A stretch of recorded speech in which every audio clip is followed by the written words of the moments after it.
দুদিন ধরে যা পরিশ্রম হচ্ছে, তো সকালে উঠতে একদম ইচ্ছা করছিল না। মা সেই ভোরবেলা উঠেছে, উঠে ওই যে ঠাকুরের মানে মনসার ডাল তারপর যা কিছু ছিল সব জলে ভাসিয়ে দিয়েছে। আমি উঠেছি 8টা বেজে গেছে।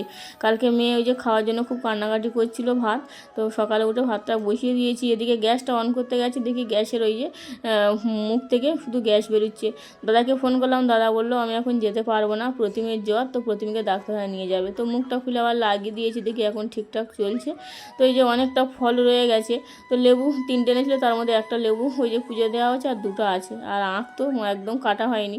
তো যাই হোক, এখন ফলগুলো গুছিয়ে রাখলাম। এদিকে এই যে মা আলু কেটে দিয়েছিল, আলু এখন ভেটকি মাছ দিয়ে তরকারি করেছি। তো রান্না পুজোর যে তরকারি করা হয়েছিল সব তরকারি উঠে গেছে, শুধু ওই যে কুমড়োর তরকারি অল্প ছিল। তো মা বললে একটু 5 ফোড়ন আর তেলে ওই যে গরম করে দিতে, তো পান্তা আছে তো খাবে, তো ওই যে গরম করে দিয়েছি। মা এখন পান্তা খাচ্ছে, আর সব রকম সবজি কেটে দিয়েছে। সেদিন তো 2.5 কিলো মতো মাছ এনেছিল, তো সব মাছ ভেজেছিলাম, কিন্তু মাথাগুলো ছাড়া, তো মাছ একটাও নেই। তো এই মাথাগুলো ছিল, তো এখনও অনেকটা আছে, তো 2টো মাথা এই যে ভেজে এখন সবজির সঙ্গে দিয়েছি।